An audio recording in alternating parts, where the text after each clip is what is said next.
Life is a quest for logic and reason.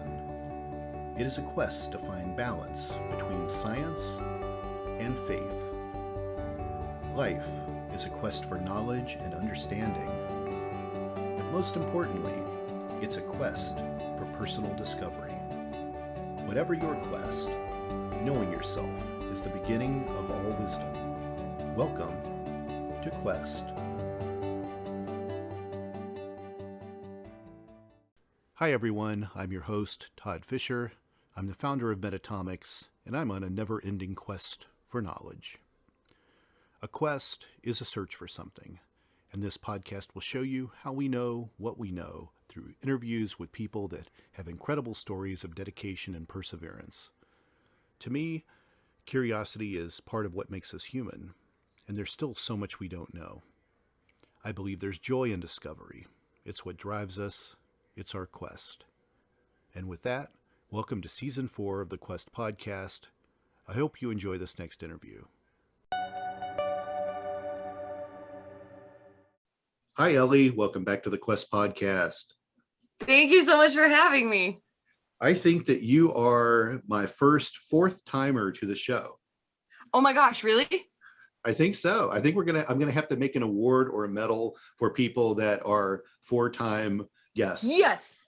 Yes, I'm all about that. I will so accept that award with pride.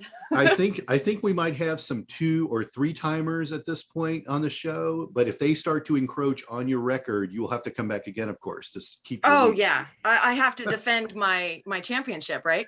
I always tell people you're kind of our resident geologist that comes on, you know?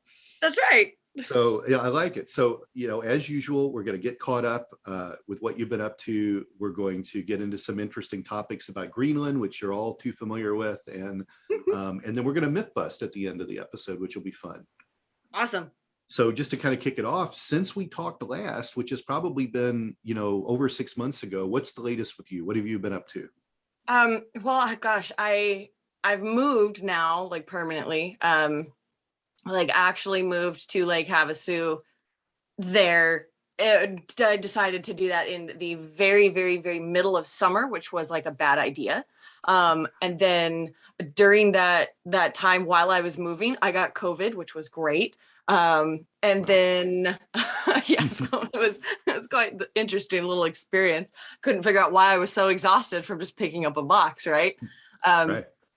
And then I've been working on a bunch of different new YouTube things and actually TikTok videos, just kind of explaining to people how to identify minerals, because as a geologist, you think that, oh, everybody can do this, right? You kind of know what these are, but figuring out that people really wanted to know like terms and definitions and things that are usually more boring to people that aren't a geologist has, kind of opened up this new little market for me to help people identify minerals. And as always, if people want something identified, they can send me a picture of it or tag me in a video, and I'm so happy to identify it for them. So I've been getting a lot of good response to that.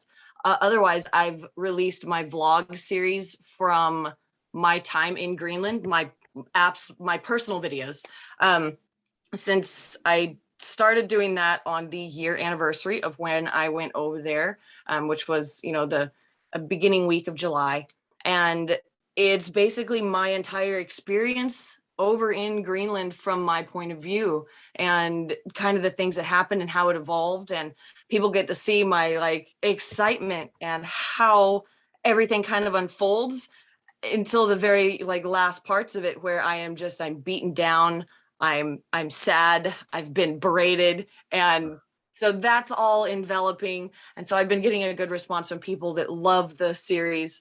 And I'd like to thank people for the coffee stipend that they have been giving me on those YouTube videos, because Greenland coffee is terrible. I'm sorry, guys out there. It's so bad. That's funny. So speaking of Greenland, sort of the latest news stories that are out right now, and I'm going to kind of paraphrase some of this. This was a CNN story I just read, but billionaires are funding a massive treasure hunt in Greenland as the ice vanishes. And so I'm just going to go ahead and read a little bit of this. Some of the world's richest men are funding a massive treasure hunt, complete with helicopters, transmitters, all kinds of things on the west coast of Greenland. The climate crisis is melting Greenland down at an unprecedented rate, which, in a twist of irony, is creating an opportunity for investors and mining companies who are searching for a trove of critical minerals capable of powering the green energy transition. A band of billionaires, including Jeff Bezos, Michael Bloomberg, Bill Gates, and others, are betting that below the surfaces of the hills and valleys of Greenland's islands and peninsulas, there are enough critical minerals to power hundreds of millions of electric vehicles. And then Kurt House, the CEO of Cobalt Minerals, says, we are looking for a deposit that will be the first or second largest, most significant nickel or cobalt deposit in the world. And right now, crews are taking soil samples and flying drones and helicopters with transmitters to measure the electromagnetic field of the subsurface and map the layers of the rock below. So, comments. Is this terrible? Is this a terrible thing? Well, okay. So while a little bit of backstory, while I was there in Greenland, I got to talk to a lot of the actual natives that live in Nuuk, and they're the ones that have been. Nuuk is the capital of Greenland. It's on the west side of Greenland, and their population, I believe was 15,000 people in Nuuk. It's their most populated city, and the natives over there are welcoming different sorts of mining strategies and techniques, because Greenland is unlike any other country for mining. They really appreciate everything that comes from their land. I mean, as far as like an animal goes, if they kill an animal, they use absolutely every scrap of the animal, all of it. Nothing is thrown away. Nothing is not used. The hair, the bones, the meat, all of the innards, everything is used for something, because they really appreciate where they come from and what they need to survive.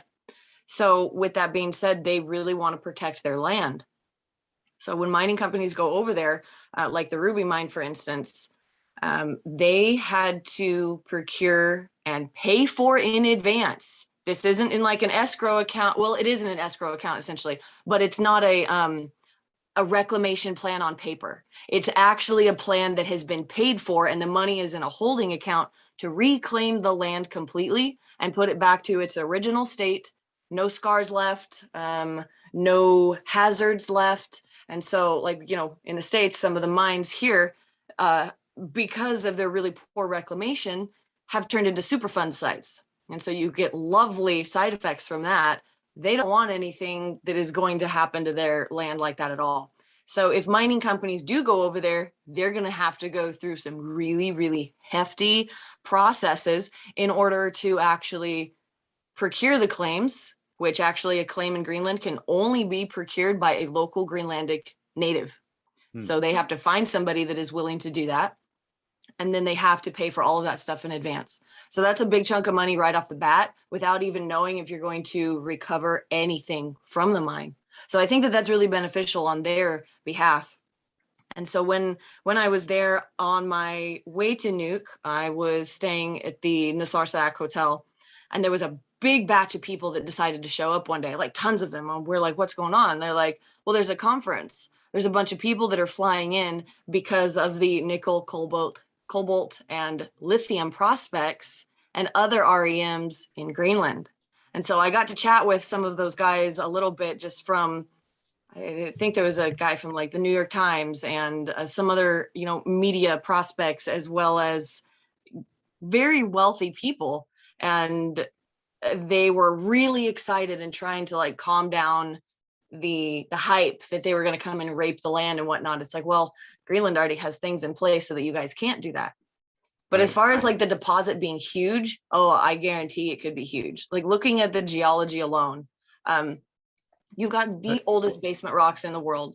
You have beautiful metamorphism. You have great volcanics. You have very, very old granitic rocks. So all of that is the perfect combination for nickel, for cobalt, and for lithium.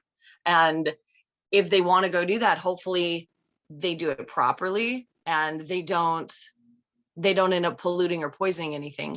And with that being said, I know that everybody's like moving towards things that are green, and we can start to do that. Here people can start using more solar. They can start using, a reusable water bottle and not a plastic one. I don't think that fossil fuels are ever going to stop being consumed until we've completely run out of them. Right. And so, people have that thing going, oh, fossil fuels are bad, and all of the green energy is so much better. And it's like, wait a minute, do you guys know how you get green energy? And if you ask a normal person that, they're like, yeah, the cars run off a battery. And they're like, well, how is a battery made? And they're like, oh, they make them in a lab. It's like, well, actually, their mining is involved. A lot of mining is involved in order to get all of the material to make that battery that you use. And people are either really pissed off and think that you're wrong, or they're kind of blown away going, oh, wow, I had no idea that you actually have to mine the material to put it in a battery. It's like, you would think that our next generation would be more for figuring out where things come from instead of just purchasing off like a grocery store shelf. But so there's a big catch-22, and I think that people are going to soon find out that we have to do more mining in order to get the resources. And Greenland is a huge untapped resource. I know that. Go ahead. I can't help but wonder, kind of historically what we've seen in mining, not just in the US, but around the world, is that, where you were saying a lot of times there's a lot of stuff left over from mines that pollute and create super funds. It occurs to me that many times companies just don't follow the rules anyways, whether it's on paper or not. They're still going to just abandon stuff, leave things behind. People tend to, it's like going to a picnic, right? You set all your stuff up, you still leave some trash behind. Yes. With big industry, it happens even more often. Yes. And I also can't help but wonder about the infrastructure that needs to be in place to do some serious mining, in terms of bringing in employees and equipment and building essentially what would become mining towns like we've seen, all over the Southwest. And then, of course, when those mines ran dry, you had ghost towns. Could this be a setup for Greenland to become a country ghost town if there is really a big push of everyone's going to go there and mine? And even if they are playing by the rules, so to speak, still, it seems like there would be something left behind that would be a remnant of all of that progress, which could come in terms of, people like the population abandoning the country, like people that have come in to be temporary workers, or towns that are built that are then just left behind. Is that a possibility? Absolutely. There's no doubt that somebody, because of their wealth and their power and their public perception, is going to come in and create something like that and pretend to be following the rules, kind of like some of the mines here do in the United States. They go in, they set everything up, huge infrastructures, like you were saying, and then say, oh, but right now is just not a good time for us to continue mining, but we're going to leave it open, big quotation marks, and we're going to come back to it when it's a more of an opportunistic moment for us, and then just completely abandon it, but say that it's open. I believe that that'll happen once or twice, if not more. And of course, the bigger the mine, the more people you need, like you're saying. And I know that one of the rules, I guess, for the ruby mine in Greenland, because that's the biggest gem mining operation. And then you have the Vagar mine, which is the gold mine over there, which is the largest mining operation in Greenland. And they have to hire a certain number of actual native Greenlandic people. And so it's terms of like bringing people in to work at the mine. Well, it is Greenland. It's very cold. It's very far away. And the people that are there, they're willing to work there to learn a new trade and vocation. But it still doesn't mean that somebody is not going to play by the rules. And of course, little footprints get left behind. We try to cover up those big ones, right, to make it look like we weren't there. But like you're saying with the picnic theme, people are going to end up leaving something. Is it going to hurt something? Who knows? Is it going to destroy land or wildlife? You don't know until it happens. And that's where hopefully our hindsight and our history of what we've done won't end up falling on the next generation for what these people may or may not do. I also can't help but wonder, I don't know much about the country itself, what its primary exports are, or where it makes its money, or if it's even considered a rich nation.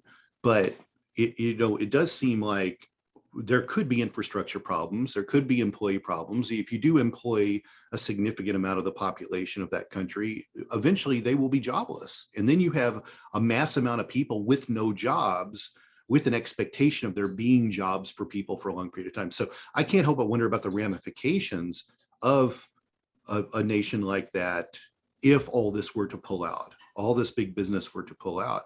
And we've seen this happen in the US before with things like the aerospace industry.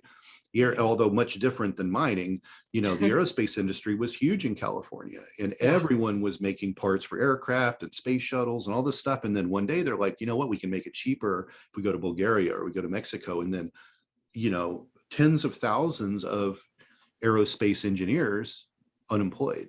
So virtually overnight. And many of those people struggled for a really long time to get employed again. And most had to go a different route and just become mechanical engineers.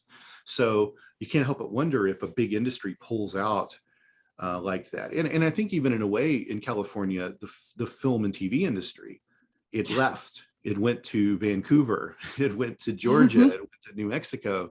And so many people were left unemployed there, and they sat around waiting to see if they would get a job again. But Universal Studios became a theme park, and that's what they wanted. They would rather put in the Harry Potter world than actually shoot a film there. Exactly. So like whole industries can vanish overnight, and then people struggle to find employment. So in a nation like this, I would think maybe the same thing could apply. So, obviously we need these natural resources, but this is always that catch-22. It's like drilling for oil in America. We sort of need the oil, but nobody wants to have anything get drilled because people are terrified of the consequences of if there's an accident. Yeah. And I think that if more education evolved around how those consequences can be mitigated, and how the practices that they use are actually fairly safe in comparison to other practices and some of the more, deadlier jobs, then I think that people would be more open to it. They all think that, oh, you're going to steal this, you're going to create sinkholes, you're going to do all this stuff. It's like, well, not exactly. But the science behind it, if it was more readily known, it would be really beneficial, especially for the next generation. But for Greenland's like top export, it's fish, actually. So all right. It's primarily sent to Denmark. I learned a few things while I was over there. It was fun. So I find all that really interesting. You had your Weather Channel adventure over there, and I thought I've got to bring this up and see what she thinks about, because obviously, big business, they have their eye on money. I mean, that's really what it is. They try to paint this picture of, oh, it's to help us move forward and be a green world, and we're going to no, it's not. Parts. It's not. No, these guys want to get richer. Yeah. Money begets money. And so that's all they care about. Yeah, that's what they want. They want to hold these resources hostage for the highest bidder is what's going to happen. It's not. That's the best way. Sorry. Yeah, no, that's their contribution to the world. There is we're going to, hold these rare minerals, hostage for Apple to pay us a lot of money so they can continue to make phones, Yep. And that's going to be their best way to, sell it is, oh, I have the monopoly on this, so you have to buy it from me. And then to apply to the people, we're helping save our environment by doing this. So you get both of those aspects that they're going to push to both sides. It's like the right hand doesn't know what the left is doing. It's very frustrating. Sure. Well, I want to move on to something else. So we were kind of having just a side conversation one day a while back, and we were talking about water levels, and you mentioned you moved to Lake Havasu, and I was like, hey, is Lake Havasu drying up, like everything else is? And you talk, and I want to come back to that. I don't want to talk about that just yet, but I want to get into these drought conditions, right? Because Salt Lake City is drying up. People are worried there because toxins and dust are going into the air from that dry lake. Lake Mead, this is the huge news story. Everyone just keeps watching that dry up, right? The largest lake in Italy, Lake Garda, is drying up. German rivers, the Danube is drying up. It's at historic lows. And I think where I want to kind of jump into this is just, what are we going to expect from the soil? What's going to wind up becoming exposed when these lakes start drying up? That's an awesome question. So the biggest thing that you have in a lake, because of years of sediment and degradation on the rocks, you have that massive thick silt layer. And that silt layer contains, microorganisms and bacteria and all kinds of things that rely on the water. But as of course it starts to dry up, it's going to start to adapt to not need as much water anymore. And those things, once they get airborne because of dust storms or weather conditions, or even the land being repurposed by being plowed or moved around, that silt gets airborne. And so you start to create dust clouds. You start to get more of that stuff in the atmosphere, which starts to, block the sun. It can change weather patterns. There's a lot that can be said for the amount of dust that will be released, and, actual air quality conditions that will start to degrade pretty fast. And if there's any, let's use the arsenic, nickel, what other ones? We'll just use those two for right now, because a lot of these lakes are either surrounded or in granitic rocks, and granitic rocks hold those minerals. And so once they're, kind of released into the air, you're breathing in those toxins, which is really bad. But with, the growing demand for water, combined with a lot of climate change, where even here in Arizona, we don't get as many monsoons anymore. The Colorado Rockies, they're not getting the snowfall that we need to actually feed the rivers that feed most of the lakes here in Arizona. There's so much of a combination of things that are happening that, once all this stuff dries up, people are going to start looking for other sources of energy, even to, because most of our water in Arizona feeds somewhere else to create energy for the dams. Let me ask you this real quick. You mentioned like arsenic and nickel and things like this. I remember being in New Mexico one time, and there being signs in the rest areas off the highway saying not to drink the water from the taps there. And I asked someone later on, when I got to where I was going, which I think was Roswell or someplace, they told me, oh yeah, you'll see signs like that around because the water tables drop so low that it's down at the levels where like arsenic and nickel and things are, and you don't really want to drink that water. So are these heavier materials and they settle to the bottoms of aquifers? Is that why that's dangerous? Tell me more about how those things work. So the heavy metals in the water are usually, for lack of a better term, waterborne and like airborne, sort of, they float around. So they're constantly moving in the water. So if a water system, all of the water keeps constantly coming off the top, those heavier metals are going to be at the bottom.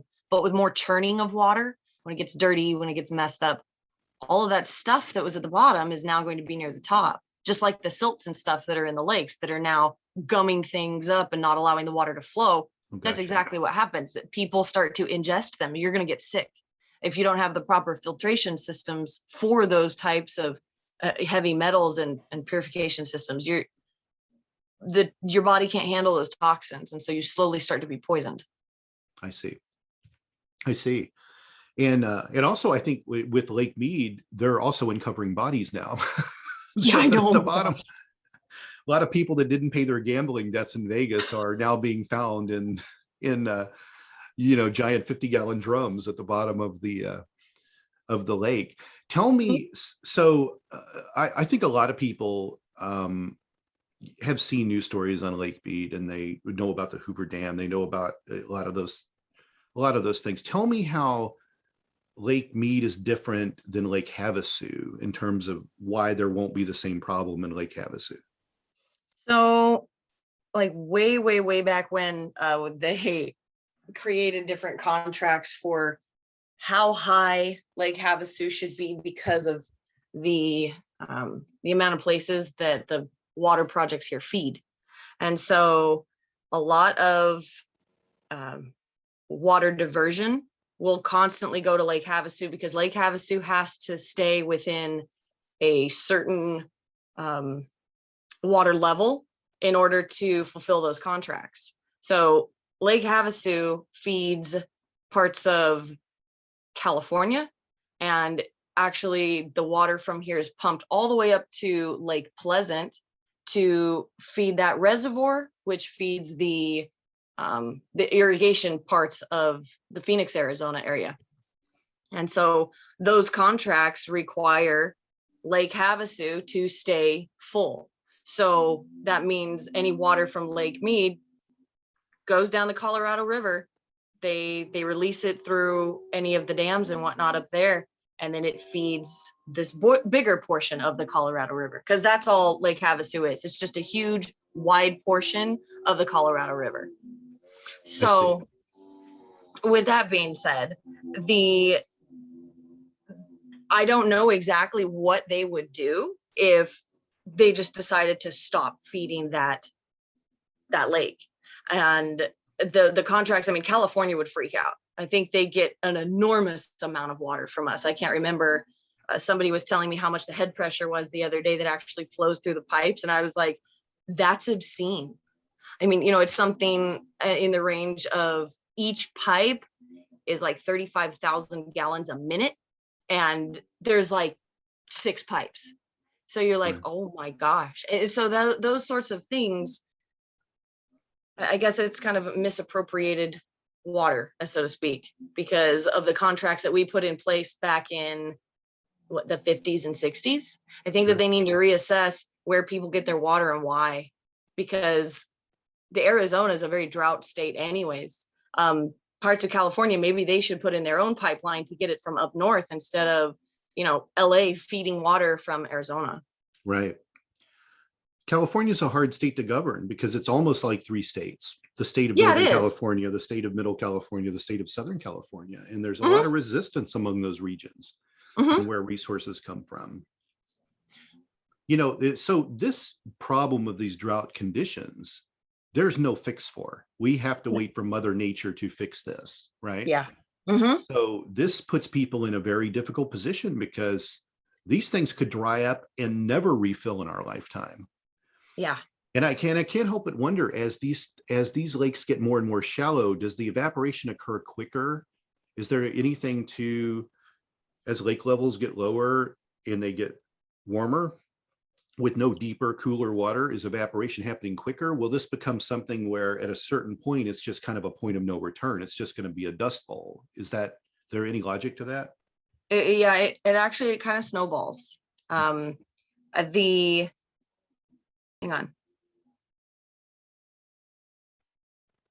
on. Sorry, I needed to mute my phone. It was freaking out. I apologize. Anyways, so that whole thing snowballs. With climate change, we get a change in tides and we get a change in our ocean currents, and that pushes the storms that we need away from us. So somewhere else is getting the water that would have originally dumped on our part of the world because of those currents changing. When you start to add in a bunch of warm water into an area where it was once a bunch of cold water, currents don't move anymore. And people think that global warming has nothing to do with us not receiving water, and it completely does. So as water heats up and you don't get any of that cooling, you'll get algae and bacteria which start to eat away. They absorb more of the moisture, and so as a pool of water heats up and starts to evaporate, also the ground is going to suck in enough of it too, because it is getting dried out. So it's actually going in both directions. So that's why it kind of snowballs all at the same time. It's not just one thing happening. It's a ton of things happening all at once, and it's exponential. I see. And when we talked about things like Salt Lake City and their problems now with things getting airborne. Yeah. Where is there a hazard to where these things are deposited, or is it really just not even much of is it negligible in terms of if it's a problem? So if this stuff gets in the air, gets high up in the air, gets in the jet stream, gets deposited, in Kansas or somewhere else, is that really going to make a difference? Is that going to be dispersed on such a wide range that we really won't be able to tell any effects from that, or will it become problematic? Like, how do we get a dust bowl situation again? Well, I believe it'll create a problem in multiple ways. Once you start adding dust into our atmosphere, it's a blockage, and it starts mixing and moving around. And so things like different bacterias, different flora and fauna move across to other states that weren't there before because of the dust. you'll start to develop things that should have never been in an area. You'll, whether it's a grass or a bug or whatever it is that can eventually take over that area and hurt the environment over there. I see. And so though all of those small things like that, I'm honestly more worried about that than I am like the dust in the air. But once you start to get those big dust clouds, they don't go away. And so if you're creating this constant layer of dust, you're creating an entire another atmosphere, essentially. But it's all about air quality. You're not going to be able to breathe that. You're not going to want to go outside. You're not going to want to get around that sort of thing. So you're talking about a level of pollution that's just dust. And then, mixed with any form of smog from a city, like when they get the haboobs down in Phoenix, it can be horribly, horribly sketchy because the air quality is horrible. You can't move around, and it becomes a disaster basically, and it'll only start to get worse. The air quality will start to get worse. And when when that thick dust starts to blow in, you see more accidents, you see more people kind of freaking out. That general state of just peace of mind starts to go away. And so people start to panic. And so you get odd human behaviors as well. I think it's all bad. As we see something like Lake Mead start to evaporate, will there be any surprises when we look at the rock layers when that starts to go away? Or do geologists kind of already know what's there? Will anything be exposed that we weren't expecting? Well, there could be, and that's sadly for everybody out there, I'm sorry in advance, that's the cool part for geologists. Like in Greenland, when the ice is melting, you get to see more rocks. As the water evaporates, you get to see more of the geomorphology of the ground to see what happened. If you can find your way through the silt layer to actually get down to rocks, if it moves away, you get to see more weathering of rocks, which isn't necessarily a good thing because that's going to begat more dust. And if you don't have the proper water source to calm it down and solidify it, again, it's a snowball sort of a situation. But you do get to see more outcrops because you don't always know what's there. You have a general idea because of regional geology and a regional geologic mapping. So you kind of get the gist of it, but it's the micro sections that you didn't necessarily get to see. And that's how new things are found, whether it be a mineral or a rock type or a fault system that you didn't know was in the area that may be having to do with why water could be disappearing in this area. A lot of fault systems in the past have been responsible for water going into caverns and then flowing underground, and people were wondering why it disappeared. Well, it was because a fault system opened up and basically created an underground river. Right. And you get lots of those sorts of things. So for me, being able to find stuff uncovered, not necessarily a body, heaven forbid, I'd freak out, but just the new rocks and stuff that were in the water is fascinating. Would fossils be exposed in a situation like that? Oh yeah, if there's any fossils in the area, because all of the material around them is going to go away. And a fossil is the silicate leftover material, the silicate replacement of the organic material that was there. And so the silica parts that are left over, you'd be able to see really clearly fossils that were left over. I would think, kind of just wrapping up this part of the podcast, it seems like as drought conditions continue, like just before we started recording today, there was a news story that China has finally declared a drought, and that their river levels are low, and that they're in kind of a crisis situation. And I can't help but wonder, you'll see the first thing start to happen where in Southern California, they'll tell you to quit watering your lawn, and they'll quit serving water at restaurants. They'll do all the stupid little things that they think will make any kind of difference. But if an extreme and particularly long-term drought started to occur and things got tight, I can't help but wonder if the federal government would step in and maybe remove those Lake Havasu protections and send more water, or whether sourcing water this will become Canada's benefit, that they're going to start piping water into California.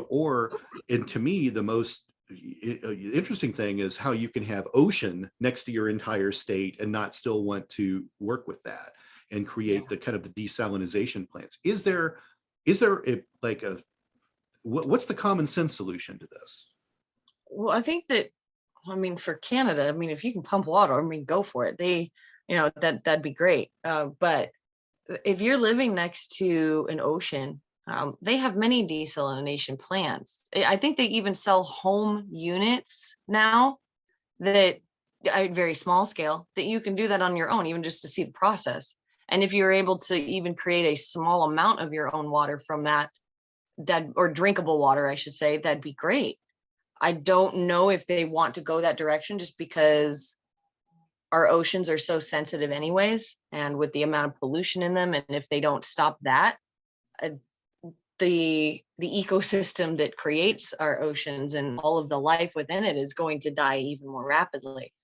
So it's a catch-22 deciding if you're going to take water, remove the salt, just use the water, and then you have an excess of salt. And so, what are people going to do with that? Yeah, they've been doing it for years for like saltwater fish tanks, desalinizing to just get those certain salt crystals from ocean water in order to sell it to people like me who has a saltwater tank in Arizona, because I can't go get regular ocean water. But if people can start creating their own from that, I think they should do it. I think that more power plants should be, created in oceans, just because there's a lot of energy there. And if they can figure out how to do it more cleanly than they have in the past, we could benefit in so many directions. But I honestly don't think that there's going to be one amazing solution without really severely hurting something else. Yeah. Interesting. Well, thank you for talking about that, because I think we were chatting and I was like, hey, is Lake Havasu going to become, Lake Mead? And you were like, Nope. And I was like, let's save this. This will be good podcast stuff. So yeah, so interesting, I'm very curious to see what's going to happen, how much of the desert's going to reclaim some of these cities, It's funny, like when I lived in California for many years, I would go out and camp out in the Mojave Desert. And it was always really interesting to see kind of the divide of where you see the last real subdivision with green, and then it's desert. And that these homes on the farthest reach heading into the Mojave have been holding off the desert. And that's like the cusp. Like all that, had they quit watering the grass, all this would have just been just sand all the way heading toward Los Angeles, like all of Orange County and all that would all be just desert yards, right? But they still water there, and they're able to have grass, but it's almost from the air. It's like you see green and then you see brown. It's like, this is where it ends, and it's desert. And you just know they've been forcing it back for so long. And that given, if it wasn't controlled, it would just move all the way to the West Coast. Like it would be sand all the way there if the water was gone. And it's always really interesting to me to think about that. But I want to move into a segment that's been really popular for the listeners, and that's our myth busting segment of the show. So we started doing this, talking about artifacts and different things, and just sort of busting some myths. So this is going to be, I think, a really interesting topic. This is about Noah's Ark. So everyone knows the story of Noah's Ark. Like, who doesn't know that story, right? Yes. So I want to discuss that because, obviously, so there have been people that have claimed they found the remains of Noah's Ark on the tops of mountain. And, there's been people that have gone there, and so there's pictures that allegedly might be some of the wood beams from the ship, but it's in snow. And then no one's ever gone back to the site again. And there's there's really no science around it all. There's just a lot of armchair researchers that claim they found something. So, whether Noah's Ark was even real, or it was a fable, or it was just, an allegory for something else, all to be determined. But let's go with that Noah's Ark was real. Okay. And we're assuming this, this very large ark was entirely constructed out of wood. So I'm curious. The theory is, so if the world flooded and Noah's Ark came to rest somewhere, I think it's logical to assume that it either maybe would have landed toward the top of a mountain, Mhm. I think it's plausible. Or it's, could be sunk, or it could be in mud somewhere. It could be encased in something. And I want to explore some of these ideas. Okay. So for one, let's talk about the wood itself. How long Okay. can that wood, and I'm assuming we're talking very large, who knows, maybe like 12 by 12 giant pieces of frame for this boat. Like, I'm sure this is something big. Well, like, let's just kind of maybe say it's like a tree, right? Mhm. So first off, how long will that wood survive, and when does it become petrified, and what exactly is the petrification of wood? Okay. This is like a massively folded question, but Okay. let's deconstruct it. Sure. Yeah. So, I think that, the Bible says that Noah was making the ark out of fallen trees, right? Mhm. Gigantic fallen trees. So, and that could have been any size of a tree. So just think of, the biggest tree that men could like drag across the ground in order to like put up on the thing. And they were lining it with pitch so that they could have, some sort of a water barrier. So, all of these things, you have to take them into account. It would have sat in water, they say, for 40 days. If we think about when that happened in biblical time, I believe that people think, or this is a loaded question or loaded answer for me. Um, Scientists believe the Earth is extremely old, where if you believe the time of the Bible, they think that the Earth is just 6,000 years old.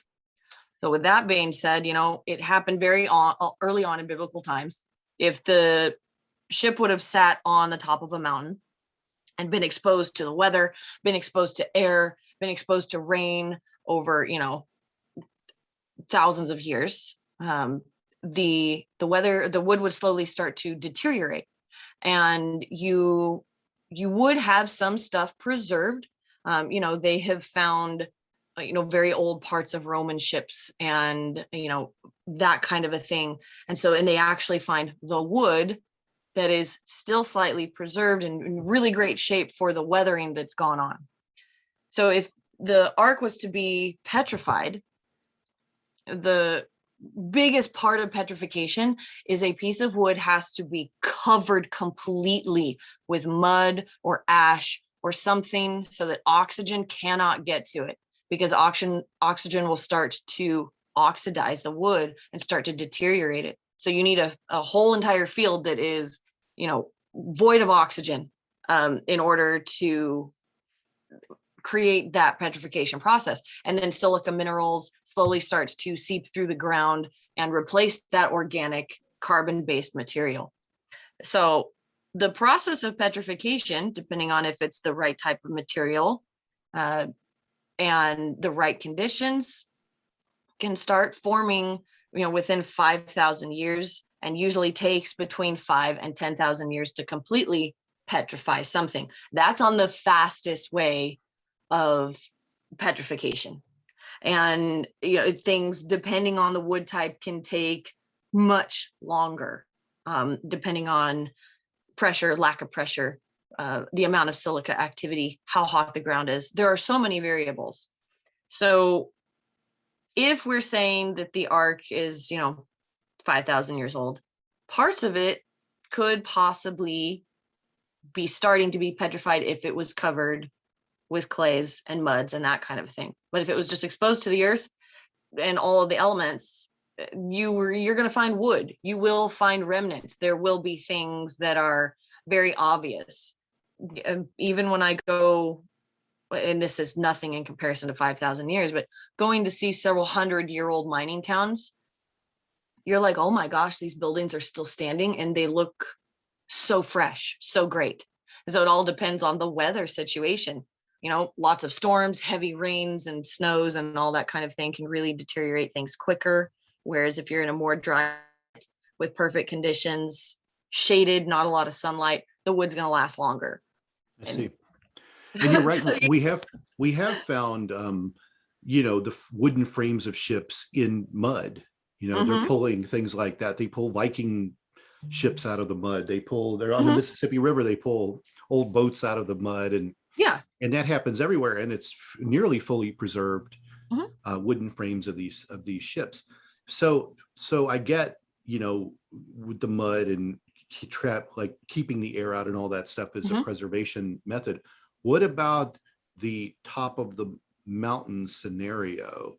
Would a snowpack or ice preserve the wood, or does that deteriorate the wood? Mm, well, since you're gonna have like an ebb and flow of something being cooled and something being hot, because what they said that they found it on the top of Mount Arret in Turkey. Yeah. So there you're gonna get a certain amount of sunlight that's going to start to melt any ice or any snow. And so you're going to get water flow. So you're going to get movement of water, which is going to deteriorate things faster, because the movement of water is going to bring sediment or anything else that's in the area and brush it across something. And with over that much time, you're going to start to wear away that substance, unless for some reason it was completely encased in ice, frozen, like the mammoths they've found, or the people that they've found on the top of hills that have been completely mummified and encased in ice. Then that sort of situation would be completely different, but they didn't find it that way. So you're gonna get these weathering factors that are going to continually deteriorate it and Sure. not preserve it. And what about just being submerged in water? Wood just submerged in water, completely underwater and only in water, how does that affect the wood? Well, it's going to last a very long time. It's still going to have like weathering factors, because you're going to have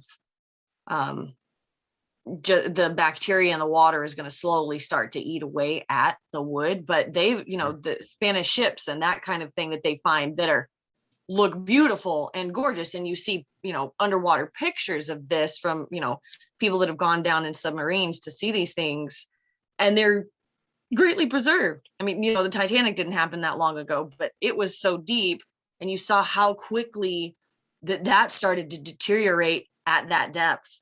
And so the same thing is going to start to happen. Wood is going to deteriorate pretty quick unless it is completely void of oxygen and like sealed tight, like, vacuum seal. Sure. Would there be any difference in whether it was freshwater or saltwater? Oh, yeah, I believe so. Saltwater has so many more corrosive materials and bacteria that are roaming around in it than freshwater. I think that, and this is just in my opinion, I think that freshwater would have preserved it much better than saltwater would. Wow, interesting. Well, I'm always curious to get your take on these things. So, hey guys, there could be some wood from Noah's Ark. I totally believe that it could still be out there. There's no scientific reason that it couldn't be. For sure. That's great. Elley, thank you so much for talking to me today. I know you've been super active on TikTok. I can't get on TikTok without seeing like a dozen of your videos that I haven't seen yet. And that's great. I'm like, how do you have time to make all these? Well, you don't sleep. I guess so. So remind everyone how they can find you out there in the interwebs, where you're at. Oh, yes. I hope that people will go check out my YouTube. It's at Elley Knows Rocks, and all of any social media platform, you can find me at Elley Knows Rocks. And including my Etsy, I can't keep enough rock stands printed to send out to people, because that's what I sell primarily on my Etsy is 3D printed rock stands and like mineral stands, and people absolutely love them. And it's like my 3D printer is constantly working in order to fill those. So that's pretty fun. But I so appreciate everybody's support that has come over and followed me or subscribed or, gives me inspiration and that kind of thing. And I am really thrilled that I've been able to inspire so many people on different platforms just by speaking up and doing what I'm doing. Wow. Always great to have you on. So hopefully we get you back in again before the 4th season ends, because who knows, we might have something else new to talk about. Okay. And have a good day, Elley. We'll talk soon. Well, thank you. I'll talk to you later. Bye. Take care. Bye.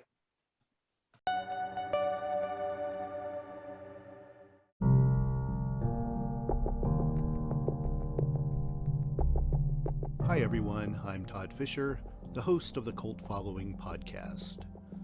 Cult Following is a podcast that studies the personalities and common traits of cult leaders and their followers.